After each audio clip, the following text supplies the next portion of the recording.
I'm going to tell you exactly the books that we're going to be using, and two of them are available in English translation. One of them is available in a partial English translation. Okay? All right. So the question is asked, is astrology kosher? Firstly, there's astrology and there's astrology, right? There's the predictions and articles that you read in the newspapers, magazines, if you read newspapers anymore. You get these things online. I definitely get these things online and read them and throw them away.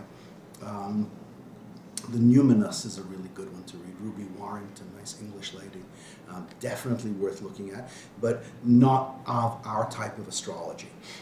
The two articles I would recommend that you read is from Chabad.org, right? Excellent source of information. Is astrology kosher? By Rabbi Levi Brackman. And he says yes and no, right? Like everything else. 2-page article on Chabad.org. All you got to do is Google the words, is astrology kosher, and you're going to get a whole lot of different things. We are not dealing with this in terms of halakha, in terms of Jewish law. Are you allowed to consult a professional astrologer? Are you allowed to follow the advice that comes to you through astrology, as opposed to say, well, what's the Torah reading this week? Maybe there's something useful in the Torah reading for me. You're quite familiar with the practice of dividing the reading of the 5 books of Moses into 54 weekly readings, and each one of those is divided up into 7. So the Torah reading for this week is Vayetchanan. We're in the book of Deuteronomy, chapter whatever it is, the first couple of chapters. And today is which day of the week? This is Tuesday, so it's the 3rd day of the week. You can open up the Chumash, open up the Bible. There's something in this, and there should be something in this for you. Is that astrology? Does that come under the broad category of divination? I think so. It's an open question. It's an open question. I'm just going to give you a tiny quote. I don't normally like to read from articles for you, but because you can do this yourself. What month are we in now in terms of the Jewish calendar? Oh. This is the month of Av. What do the rabbis of the Talmud tell us that we should do during the month of Av? Or not do? It's the month of the hearing. Reduce our simcha. Reduce our joy. Exactly. It is a month where some bad things happened, right? The destruction of the temple, the loss of Jewish independence, right? So a Jew should avoid litigation with non-Jews during the month of Av because your mazal, your constellation, your star, your planet is bad during that time of the year, during this month of the year. Conversely, the month of Adar, where we have the holiday of Purim, this is a good time.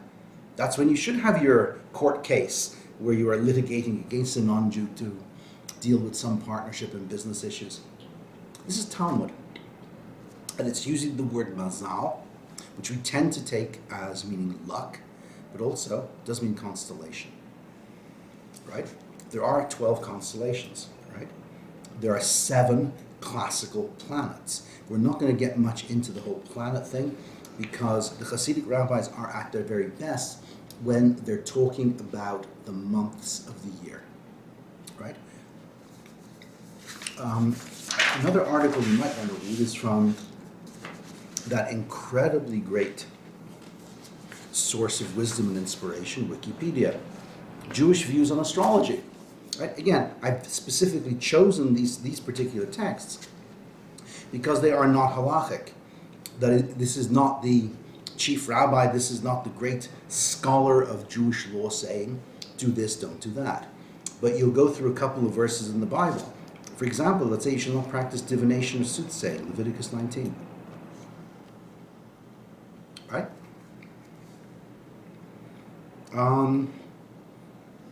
Deuteronomy 18. When you enter the land that the Lord your God has given to you, shall not learn to imitate the abhorrent practices of the nations. Let no one be found among you who is an augur, right? Not a closet augur that you use to unblock your facilities, but an augur, one who looks to the times and the seasons. A soothsayer, diviner, sorcerer. Anyone who does these things is abhorrent to the Lord. Deuteronomy chapter 18. Well, heavy stuff. Classic biblical statements that say, thou shalt not consult, all of these types of things, right? We're dealing with Jewish tradition here. And this is where this article is amazingly wonderful, because it gives you a very good overview of the classic and contemporary rabbis' approach to all of this. And it falls into three categories. The rabbis of the Talmud, Midrash, commentaries on the Bible, scholars of the law, Shulchan Aruch, the Code of Jewish Law. Everything they say falls into three categories. Number one, rejection. Number two, acceptance. Number three, qualified acceptance. Right? Which says, one, some like it, some don't. What we're going to be doing is getting into the very earliest layer in the writings of the great Hasidic master, Rabbi Mordechai Yosef Lehner of Ishbitz, 1801 to 1854. And he wrote one single book, and that is called the Mei HaShiloach, which literally translated means the waters of the Siloam pool, which is a place you can go to visit here in Jerusalem. And in English it's called Living Waters by Rabbi Bezalel Edwards. You can get it on Amazon. Rabbi Edwards lives around here, and fascinating character, and he has written a complete translation of this particular book. What I have here on my handout on page number 1 is an enhanced translation of one chapter, one talk that he gave, saying there are 12 months in the year, and there are 12 things you should be doing. Right? We did the last couple of classes and sessions that we had. We were looking at the 8 garments of the high priest. So there are 8 things, 8 types of metaphorical clothing you should be putting on, right? And that's a meditation. That's a guided imagery. That's a focus for your life. You can do some of it. You can do all of it. We looked at 8 instructions that God gave to Noah when he went into the ark, right? So how to navigate the stormy waters of life, as dictated by God to Noah. And he says here very specifically, Rabbi Mordechai Yosef says, these are instructions for every single human being, every single Jewish person, every single spiritual person, right? Here we're in a list again, and he likes lists. He seems to have a lot of things of lists, because I think, and this is just me guessing, that these are sets of things that you can probably learn off by heart, right? I don't know where you good people went to school, but the younger you are, the less stuff you have to learn by heart, right? Those of us who are over a certain age, we have memorized all sorts of nonsense, right? No. I was beaten. You remember phone numbers. That's phone numbers? I have no clue. I don't know my own phone number. But here we have a list of 12 things, and it comes up in a very odd place in the Talmud with regard to the laws of the shofar, the ram's horn that is used for Rosh Hashanah, the New Year. And the question is asked, how do we know that the horn that is mentioned in the Bible that we should blow on Rosh Hashanah is the horn of a male ram, and not the horn of a bull, for example? And the rabbis here in the Talmud are going to take a quick look at what the possibilities are, and they're going to identify it by means of language. They're going to do a little bit of comparative dictionary thinking, and then a few of the other rabbis at the time are going to bring in some odd words from the Bible, from the Talmud, that they learned a translation of, not from classic Jewish sources. One is going to say, I was in France, I heard this word. I was traveling in Arabia, I heard that word. And now I understand what the original word meant. Okay? You don't have to get too bogged down in it, but I have written them out here for you, and they're all numbered 1 through 12. There are 13 months in the Hebrew year. So how come we only have 12 constellations? This is a little gem that Rabbi Mordechai Yosef has, and his book is arranged in 3 volumes. He goes through everything beginning to end 3 times. And right in the very, very end of the very, very end, he has this like 3-4 line statement, not connected to anything. And he says, all of life, the whole progression of life is going from 12 to 13. Think about this. And that's all he says. So there are in fact 13 tribes, right?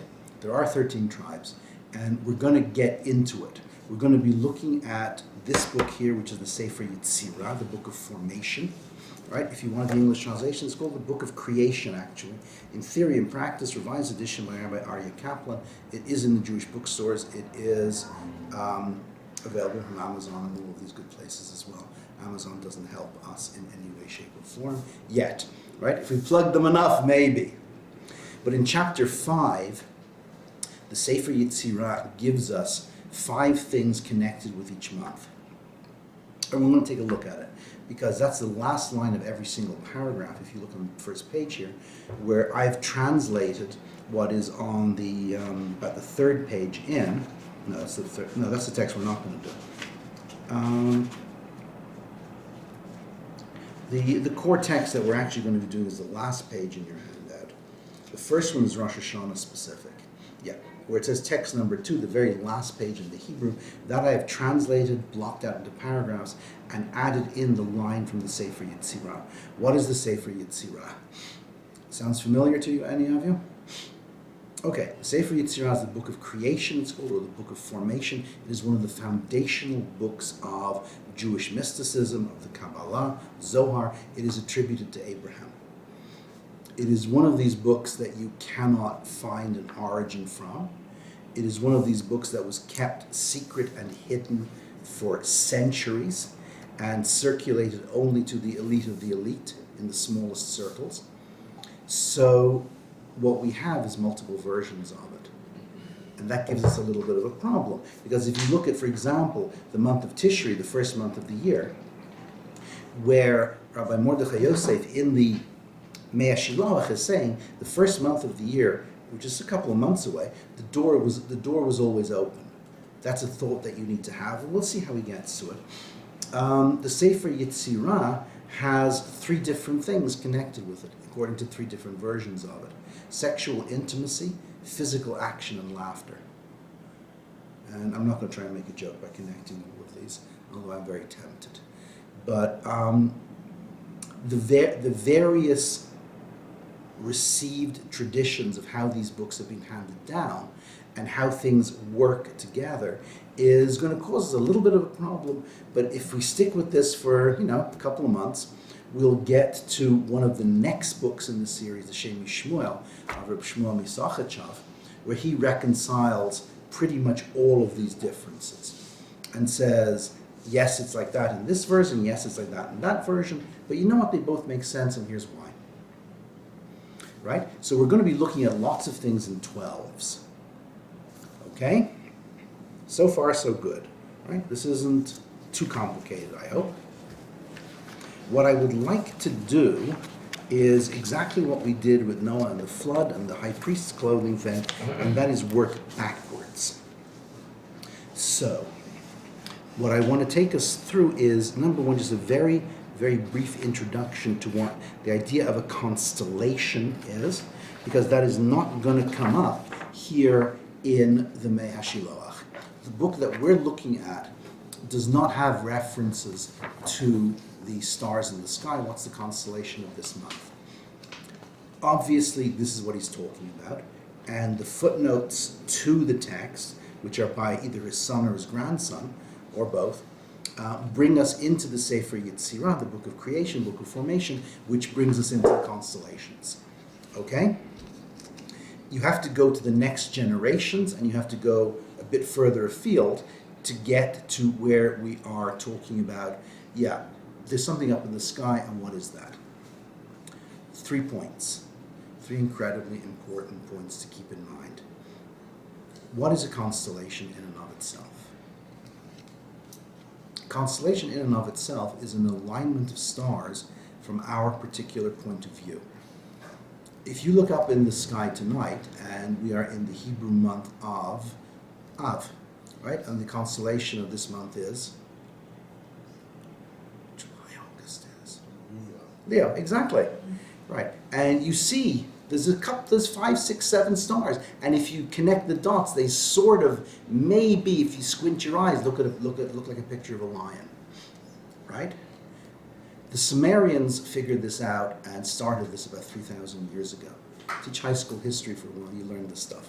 3,000 years ago, the Sumerians looked up at the sky, drew these pictures, divided the sky up into the circle that we know of, the signs of the zodiac, and assigned one to each month. The pictures and the alignment of the stars have changed since then.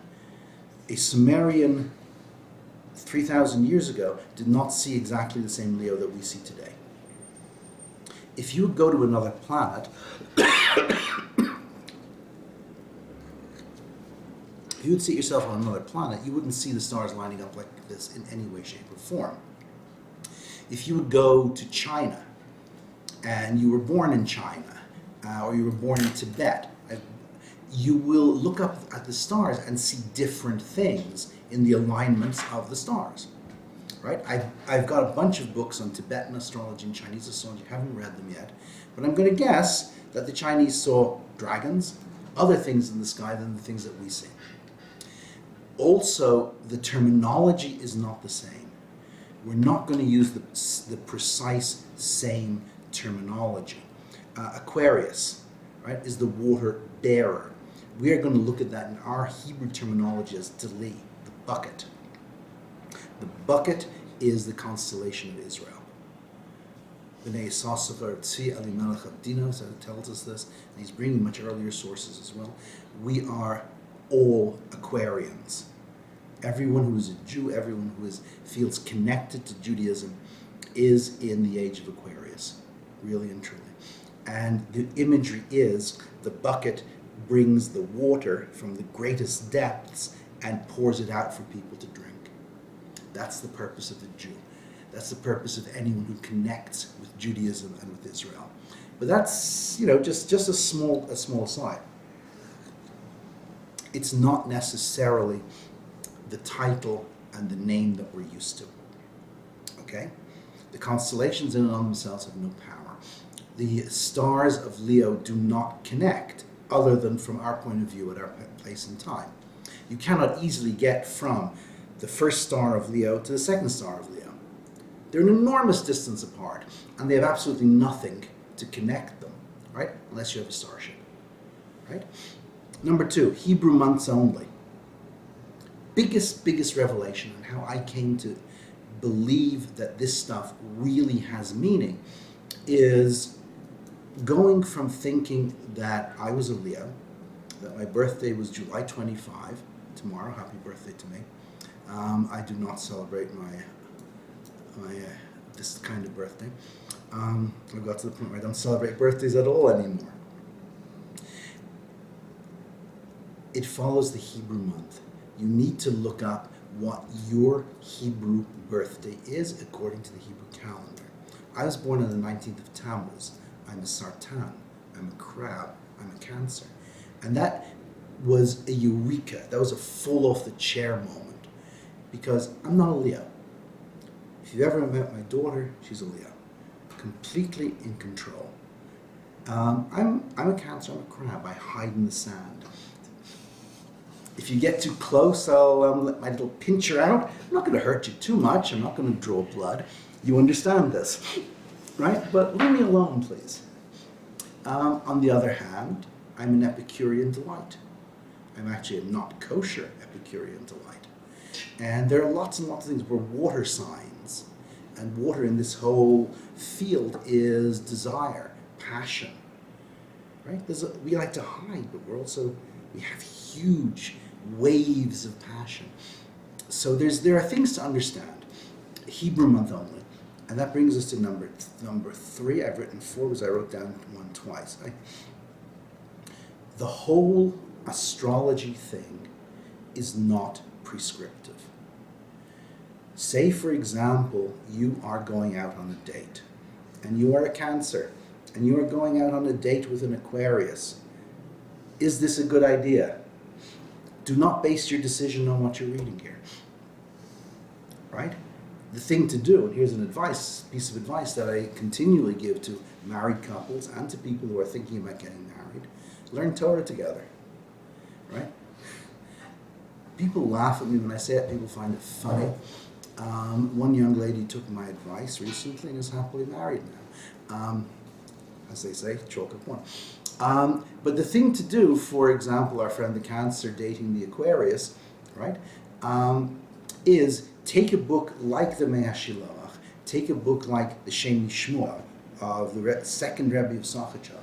Look up what it is to be a Cancer, what he says about this particular month of the year and the constellation stuff and all of the powers of the month. And then look at what it says about the guy. And read what it says. Helps understand you. Helps you understand other people. Helps me understand why I react in a certain way to things. Why I bite the head off people who disturb me when I'm trying to concentrate on things. I'm a Cancer, I'm a crowd, this is what I do. I go into my little hole in the sand and I hide. Right? This is the way we are.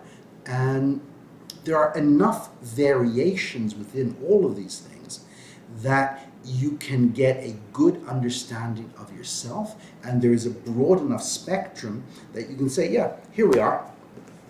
I get this, but that's not me. That's another Cancer. That's not me, that's another Aquarius. Right?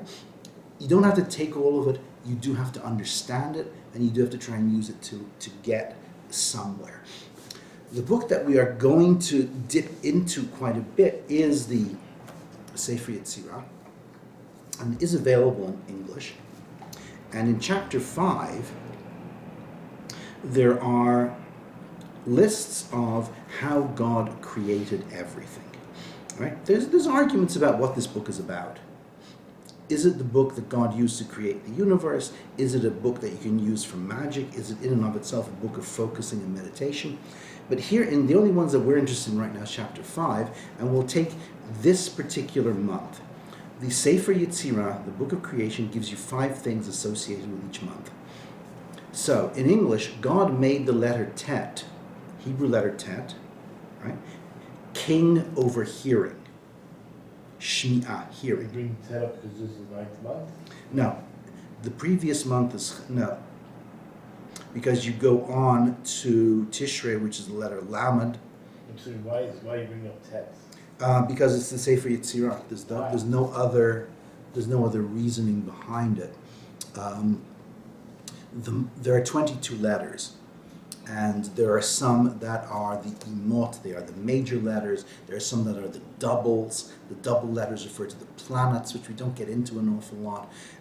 The letters that have only one form are the ones that are associated with the month. So I can only say the Sefer Yetzirah does it. I'm missing something. The tet represents which month? Av. We're looking at just one representative month here. The letter for this particular month is Tet, which God crowned as king over hearing. There's a faculty of the body involved in every month, not necessarily a sense of the body. Here we're looking at hearing, but next month it's action or movement. So it's a thing of the body rather than a sense. Put these two together, the letter Tet and hearing, and we're going to have to go a long way down the road before we can begin to understand what all this is about. This is called starting at the end, to give you an idea of what we're going to and why you should stick with us. Right? He combined these two together and with them formed Leo in the universe, the constellation Leo, which represents a lot of this stuff.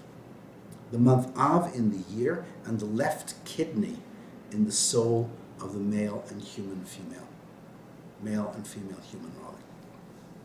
Right? Very enigmatic, very peculiar. Doesn't jump off the page and say, hey, I get this, right? It's going to take us a long, long time to get to it. We are focusing here only on the thing of the month.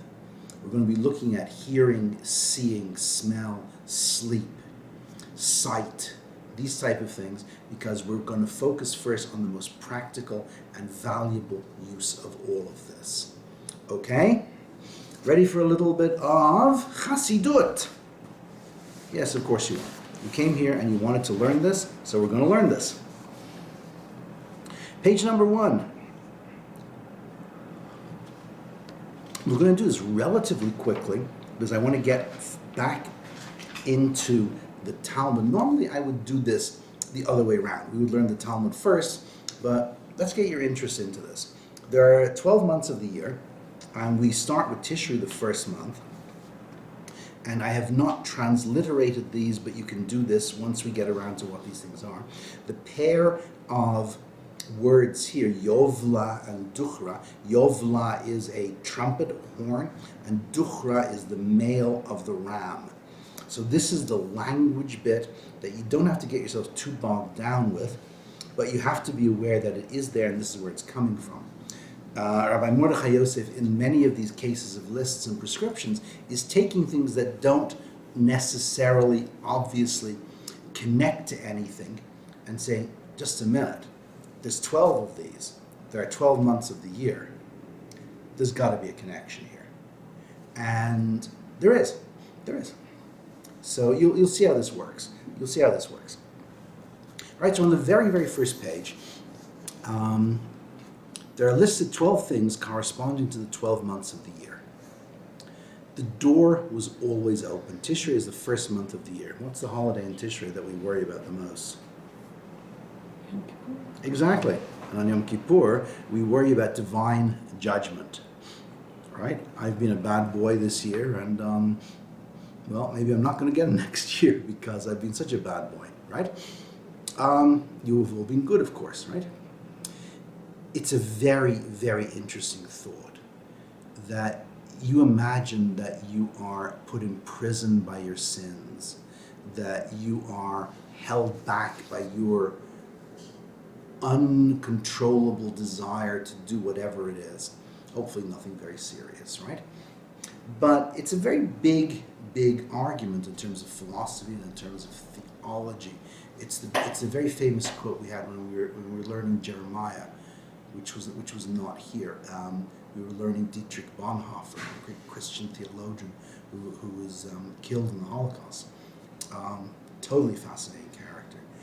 He's sitting there in the concentration camp about to be executed, and he writes, "The door can only be opened from the outside. Right? There's only grace will get me out of here." And of course they take him out and shoot him. Here, Mordechai Yosef says the exact opposite. The door was never locked at all. And we're going to get into how he understands that and what that means. You are never in prison. You are never held back by anything. You just have to open that door. So this is huge. Only by the limitations of your own mind. Yep. You just don't see it. You haven't learned this Torah yet, and you just don't see that prison door is open. You can turn that off. Right? So the last line of each of these is from the Sefer Yetzirah. It is not there in the text of the Mei Shilach, but it is the ultimate source. We're going to see that they don't line up terribly well. Sorry. It just isn't that simple. And that's what life is about. Life isn't that simple, right? And our personalities and our issues and difficulties are not easily solved with a simple prescription, right? You have a sore throat, you take the throat lozenge, you feel a bit better, but there's more down there. The Sefer Yetzirah has for this particular month intimacy, action and laughter. How do we integrate all of these things? And how does he get from there to here? Second month of the year is Cheshvan. A person must clarify and purify himself from lust. We're in the great Hasidic rabbis. Lust is a big issue for them. And keeping one's libido under control and using one's sexual organs only at the appropriate time, in the appropriate place with someone you are married to. This is an absolute priority, right? I mean, look at the world around us. Look at the incredibly terrible things that are done by people. And I don't need to spell that out for any of you, right? Nonetheless, the Sefer Yetzirah assigns to this particular month smell, motion, moving forward, and thought. So different stuff. Third month of the year is Kislev. What holiday comes in Kislev? Hanukkah, exactly. Test of your general Jewish knowledge. You're going to see eventually, if you stick with this whole study, that there are multiple layers to the time of year. The month of Kislev and Hanukkah are connected. Hanukkah could only happen in Kislev. And Hanukkah happens right at the end of Kislev and goes into the next month. It had to be right there. Rosh Hashanah can only be in Tishrei. Pesach can only be in Nisan. These months and these times and seasons have a very intimate connection. Okay? Fourth month of the year, Tevet. You have to purify yourself from anger. All right, if you remember back to Noah and the flood thing, anger was a biggie. And here it lines up. The standard version of the Sefer Yetzirah that we have says anger is the thing of this month. This one works nicely and easily. Shvat, following month. Tu B'Shvat, right? New Year for trees. Purify yourself in your desire for eating. And the Sefer Yetzirah says taste. That seems to connect, eating and taste. Number 6, the month of Adar. Right? Again, this one works very easily and obviously. A person must purify himself of clowning around and mocking people. Right? What's the holiday in Adar? Purim. And what do we do in Purim? We dress up and we make fools of ourselves, or we make fools of other people. There's laughter and there's laughter. Right? Again, this is way down the line in terms of what that particular month is about. But there's laughter, there's the laughter of the fool, and there's the real laughter. True laughter. The laughter of real connection between people. There's a laughter of real understanding. So, which laughter is which? That's the month for this. Nisan, right? Pesach. Somehow or other, we come to the conclusion, or the Mea Shilach tells us, that you have to purify yourself in regard to property that is not your own. Right? Pesach, freedom from slavery, and keeping things that belong to other people. Stuff you borrowed and never returned. Stuff you see that someone else has and you want. Because that's the real slavery. That's the number one slavery you get through some of the great Hasidic masters, especially from this sort of family, the ones that talk about astrology. Look at the number one thing that holds the world back is begrudging other people's success. That someone else has something, whatever it happens to be. And you can't stand it that they have it. Whether it's money, whether it's brains, job, great looking spouse, a wonderful Sony camera, whatever it happens to be. I can't live knowing that someone else has these things. My life is nothing. That's slavery. That's the greatest slavery. And that's the ultimate freedom that is going to come.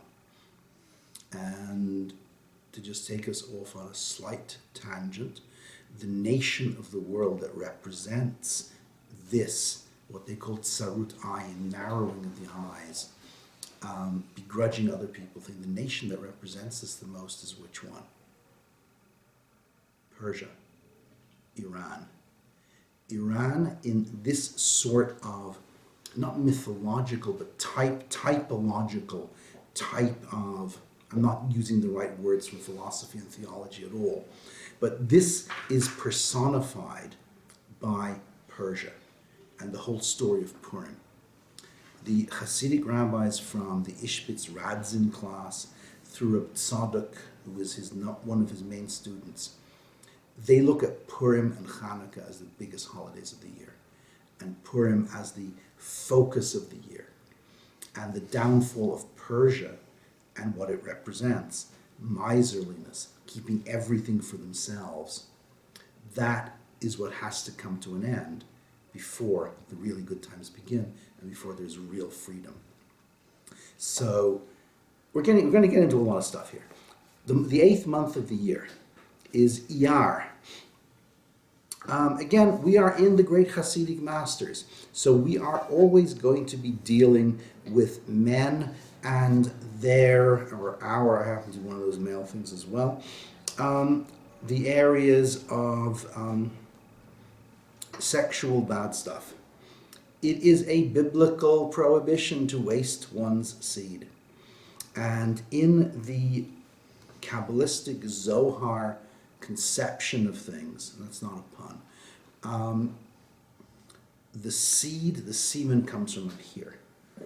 It is your thought, it is your focus that is expressed and shared, right?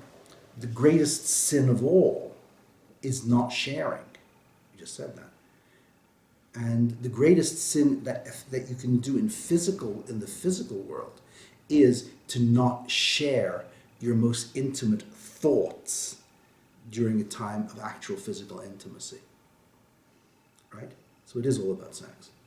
And it's all about very good sex. And our friend Rabbi Boat teaches right in his book, Kosher Sex. It's all about this stuff. Okay? So that is a month, for whatever reasons we're going to see, that is going to be set aside for keeping your thoughts of intimacy on track and on target, and not off the target. Right? So number 9 is Sivan, the month of Shavuot, when the Torah is given. One needs diligence for Torah study. And the Sefer Yetzirah is not terribly helpful, but movement. But you never know, maybe it is. We're going to be coming back to this. Number 10, this is the 10th month. And that's where we are last month. Tammuz, a person must join himself to words of Torah and search after them. What does that mean? We just said in the month of Sivan, the month when the Torah was given, that you need diligence for Torah study. And then join yourself to words of Torah and search for them. The Sefer Yetzirah takes us into sight, speech, and taste.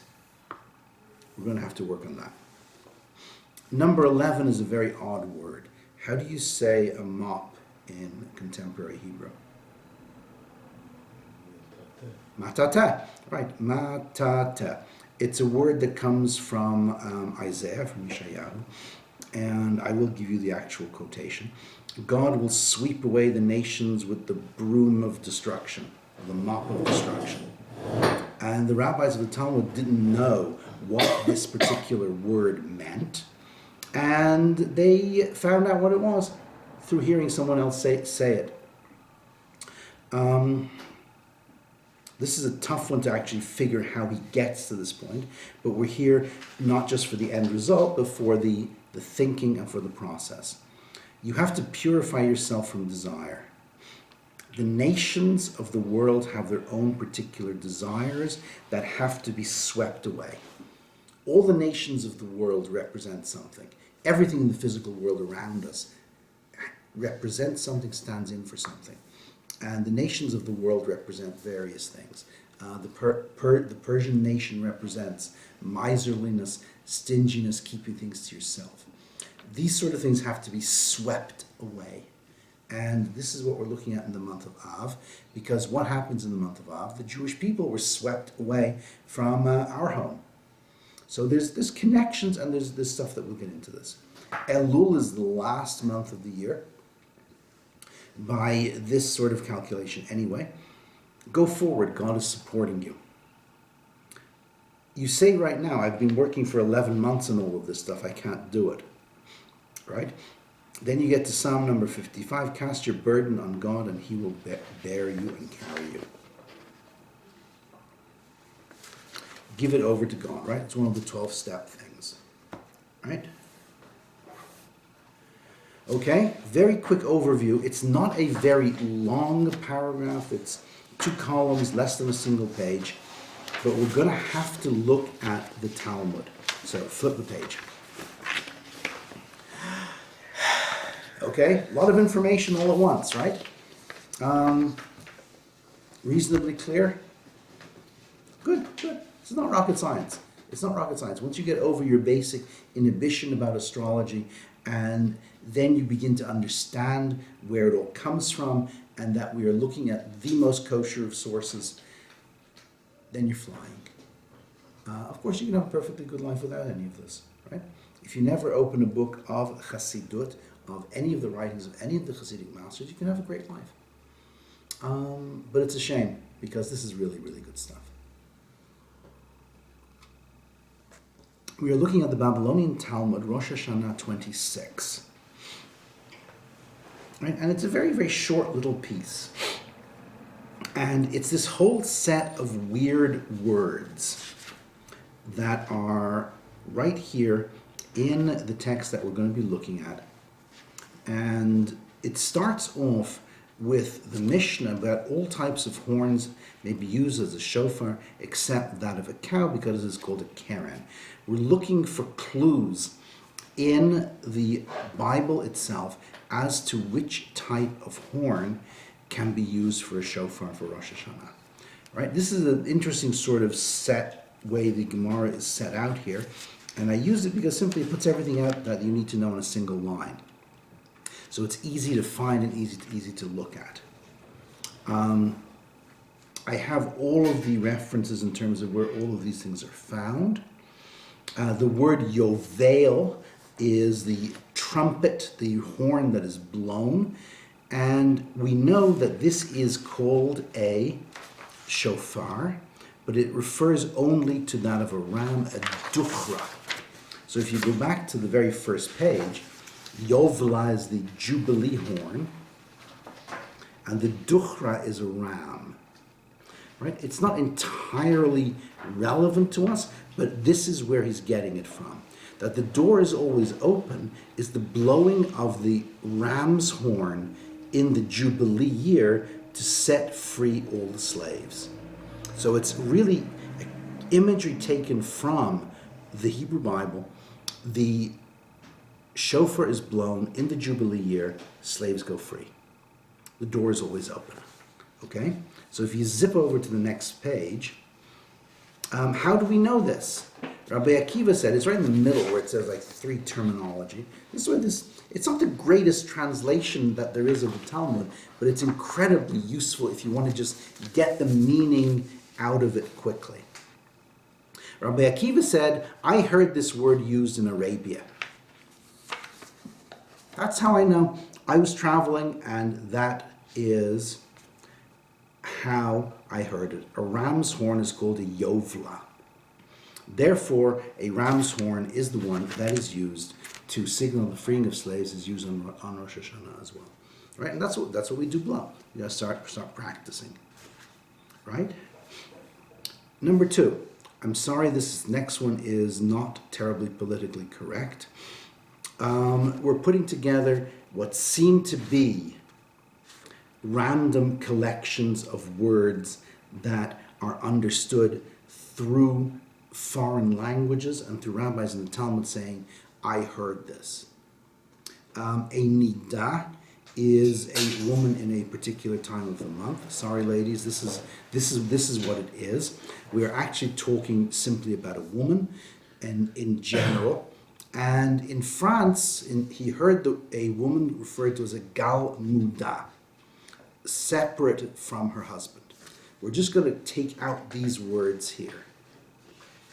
So if you look, number 2, the month of Cheshvan follows on from number 1.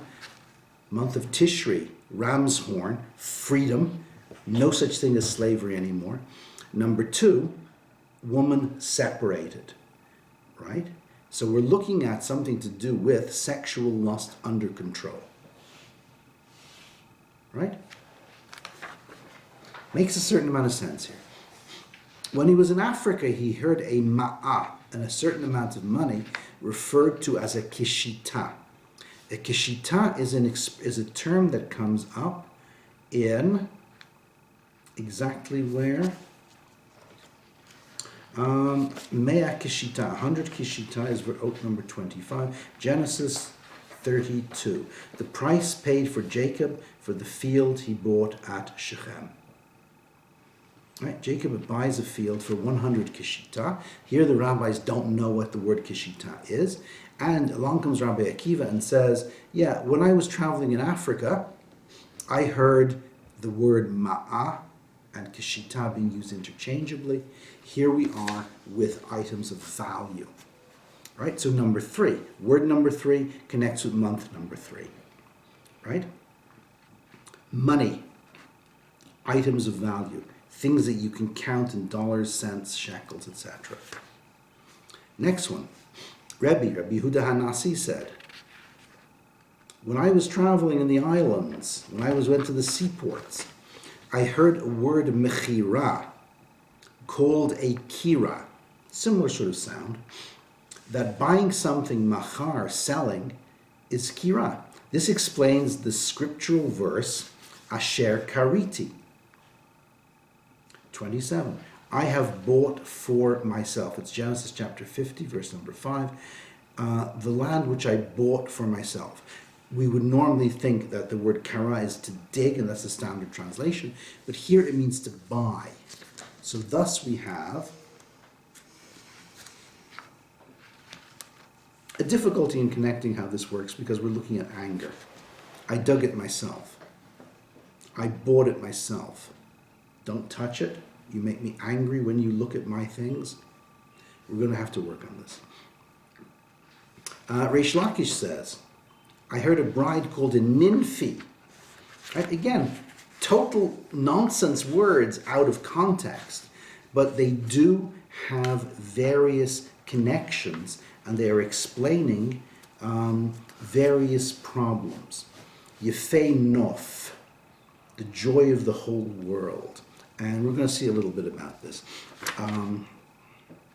Desire for eating, because the connection is, there's a statement in the Talmud somewhere, and we will come to it, that a bride does not let herself be seen eating. I have no idea how that works out in real terms, or what even the context of it is, but you've got your professional makeup on, and you spent a fortune on the dress. You're not going to eat, right? But after into it. Yeah. I mean, while she's wearing it. Yeah, while you have it on. Right? So we're going to look at these things. We're going to have to expand them because they're pretty short lines here. Okay, that connects with Shvat, the month of purification in desires for eating. Right? I think most of us need to, I can certainly control my desire for eating. And that's maybe a month to do it. Right? Shvat is what time of the year? Shvat is spring, right? The early spring. The beginning of spring. Things are starting to grow. Fruits and things are starting to grow on the trees. Let's control ourselves a little bit regarding eating. Okay. Somebody said that he had done a ba'an to him. Again, we're with these whole sets of peculiar, odd words. I skipped one somewhere. A sechvi is a rooster. Right? You know the blessing, hanotein la sechvi vina. You give sense to the rooster to know when it's dawn. There are several roosters in this neighborhood. They crow all day long. There's nothing. They don't realize it's dawn. Sechvi is actually intellect and understanding. The next one is.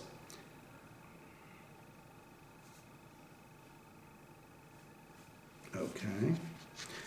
In a certain place which Levi happened to visit, a man came before him and said, so-and-so has done a kabbalah to me. And he didn't know what it meant. He went to the Beit HaMidrash and what he actually said to me is, you have robbed me. And there are verses that connect to all of this. So, kaba'ah, which is obviously not a Hebrew word, means to rob.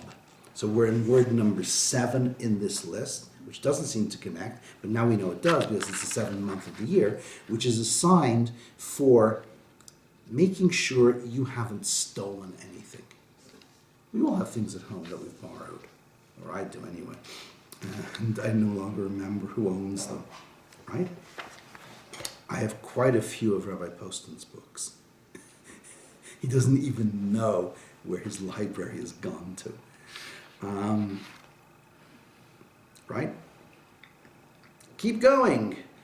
We're about halfway down the page. The rabbis did not know, it's actually number F, 3F. The rabbis did not know what sirugin meant. This is actually a word in contemporary Hebrew. Until they heard a maid in the house of Rabbi saying that, how long are you going to come in by sirugin? Intervals, one after the other. It's actually a contemporary Hebrew word. Sirugin is one after the other. Organize things. So number 9, the month of Sivan, the month in which you get the Torah, is the month where you need to organize your Torah study. You study this today, that tomorrow. Monday I'll do Bible, Tuesday I'll do Chassidut, Wednesday I'll learn some law. Organize yourself. Don't keep it mixed up and just a little bit here, a little bit there. A couple more of these and we're done. G, 5G. The rabbis did not know what the word chalaglulot meant. What is chalaglulot and where does this occur? I can be really smart. I have the old. It's found in the Gemara, the Talmud, Masechet Yoma, and it's a type of plant called a purslane. And I did look it up, and I have a picture of it somewhere. I don't remember what on earth a purslane is, but it's a certain type of plant. And one day they heard the maid of the household of Rabbi, seeing a man peeling purslanes, said to him, how long will you be peeling your chaluglugot?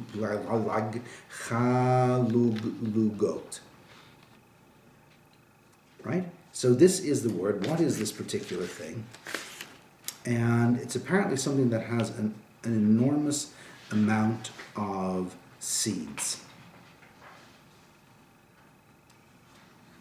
I'm pretty certain I've got some sort of mistakes here, but don't worry. Yeah, number 8. 8 is a month of ER. Yeah, got it. Yeah, it's a thing with a month. A person must purify himself in the area of nighttime accidents. Apparently the purslane has a lot of seeds. The connection being to seed. Number 9. Salsala. They heard the maid of Rebbe say to a man who was curling your hair, how long will you be misalsale with your hair? Right? Again, contemporary Hebrew terminology.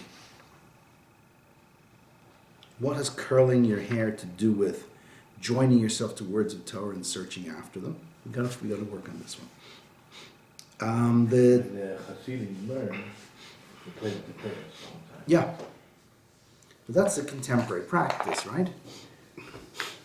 I don't think they had that back in antiquity, right? Moses had that sort of stuff. You think so?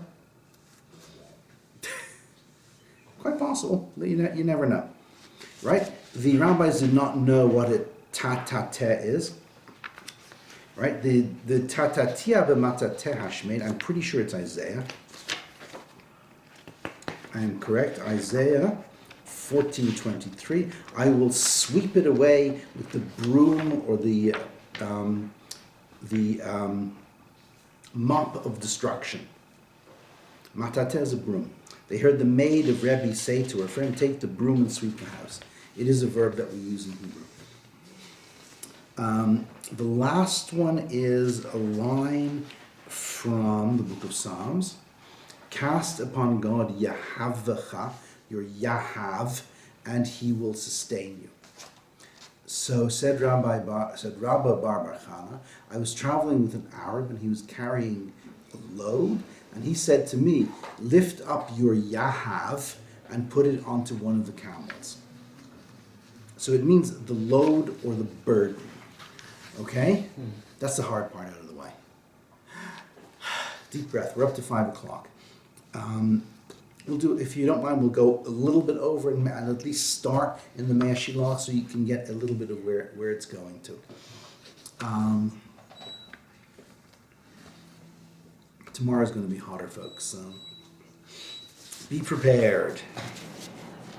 Okay? This is the very last page in... Maybe I want to do one more thing first. Yeah, so I don't have to bring this book back next week. There's a very well... We'll do this, okay. I'm not as organized as I would like to be, but I am relatively organized and quite obsessive. There's a very, very well-known story of Abraham and the stars. Right? We're going back to the book of Genesis chapter 15. Right? And in Genesis chapter 15, we have this whole vision of Abraham. God came to Abraham in a vision, fear not, I am a shield for you, your reward will be very great.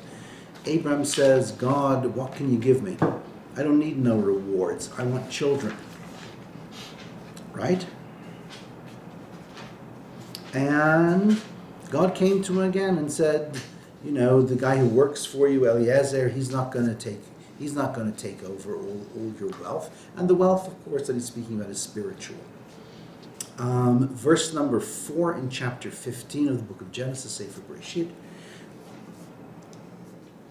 God took him outside and said, look now towards the heavens and count the stars.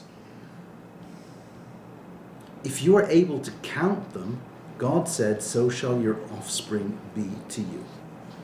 And Abraham trusted in God. What does it mean that God took Abraham outside and said, count the stars? Right? This is one that you know. I'm sure many of you have heard this before. I am going to read for you Rashi here. The obvious explanation is, Lefi Peshuto, according to the simple meaning, God took Abraham out of his tent to the outside to see the stars. Right? Because this discussion took place between God and Abraham inside his tent, from which you cannot see the stars until you go outside. But according to its midrashic interpretation, God said, classic line that I'm sure you've heard, and if you haven't, you will, Tsei me'itz tagninut shalacha. Go out from your astrology. Abandon your astrological calculations. Abraham was an astrologer. Many of the major characters that we read about in the Bible, we are told that they were astrologers and wizards, both Jews and our enemies. What you have seen in the signs of your zodiac, to the effect that you are not destined to have a son, right? This is true since Abraham shall not have a son. But Abraham, which will be your new name, you will have a son. Similarly, Sarai, once the name is changed, then she will be called Sarah and will be able to have a child. The mandate of the zodiac sign will change. I'm just reading you the translated Rashi. Right? So here, this is interpretation number 2. One is go outside to look at the stars, count them. You can't count them. You don't have that many kids, that many descendants. Right? We're actually not that great a multitude. Number 2 is we're going to manipulate the astrology for you. The chart that you have consulted that says you were born at this point, your wife was born at that point, your name is this, her name is that, 0 children. We're going to change your names, and you're going to have a child. This is a practice that we carry on to this day. It's not terribly common, but when someone is very seriously ill, you change their name. You give them an additional name, and you say clearly and explicitly in the prayer, this is not the person who is sick, and the decree for illness is not against this person, because this person now is somebody else. Astrology is everywhere in Judaism and in Jewish texts and in Jewish learning and in Jewish prayer. You just have to be open to it. Interpretation number 3. This is the one that I'm going to hold on to, and that's why I schlepped this heavy book here, because it's worth listening to. The source is Bereshit Rabbah, Genesis Rabbah, the standard best-known midrash on Bereshit. God took Abraham out of the space of the world. Hotzio mechalalo shel olam. We're reading Rashi's commentary here. God took Abraham out of this physical world, lifted him off the planet Earth, raised him above the stars. Above the zodiac. Exactly. V'zehu l'shon habata. This is what the verse says when it means habata, looking, which is from above to below. Right? So there's more than one way of reading this. And the simplest way of reading this is God placed Abraham and thus us and all spiritually attuned people above the influence of the zodiac. Yeah, the stars mean stuff. Yeah, there's something to do with each month. And there's a power in each month. But you're above it all. It doesn't affect you. A deeper and perhaps more important and valuable meaning is God showed Abraham, soon to be called Avraham, God's view of the cosmos. You don't have to agree with my reading of this at all. You're perfectly entitled to reject it. But God set things up so as in the programming of the cosmos, there is a certain power inherent in each of the months. God gave to us, as our birthright, the ability to manipulate that power. We are here in the month of Tammuz, or actually the month of Av, where it's to do with seeing. And you go back to biblical events that took place in this particular month. The story of the spies, Tammuz and Av, seeing and then hearing, or hearing and then seeing, one way or the other. There's stuff that says the events with the 12 spies could only have happened then. There are powers in this month that can be used for harm. You can let them guide you. You can follow everything that you see, go along with everything that you hear, or you can use your power of sight and hearing for your benefit. The basic analogy that I like to give out is from the world of computers. If you have a computer that operates on Windows, it crashes all the time, and you get this error message, and there's not a blessed thing you can do about it. You've got to go along with what Microsoft wants you to do, and that is buy more of their products, right? If you use a computer that operates on Linux, my desktop at home runs on Ubuntu, I can open a terminal window. I can diddle around with the programming a bit. I'm not a programmer at all, but I can copy some pieces, some lines of code from someone who really knows about these things. I can make changes to my computer. I can make things work the way I need them to work, or the way they should work. And that is not to crash all the time, not to be subject to viruses and attacks and Trojans and all of these things, to be completely free of malware all the time. Use Linux on your computers, but that's a separate issue altogether. This is what you have when you begin to understand what the astrology is about, and this is the third and the best interpretation for our point of view of Abraham and above the stars. God let us in on that secret. The stars represent something. The constellation Leo represents something. It is a power that is present in this month of the year, and that we have the ability to take the reins, ride our surfboard on the stormy sea of what it is that Leo represents in this particular month. Okay? That takes us well above an hour. Next time we're going to read the Meshilach text, bifnim, as they say. We're going to read the English, we're going to read the Hebrew word for word. There's not an awful lot of text. but we're going to go through it, and I think this is a worthwhile excursion, because then what we're going to be left with is a list of things that we should be focusing on 1 month after the next. Okay? And it'll take us up towards Rosh Hashanah as well, because this is very much a Rosh Hashanah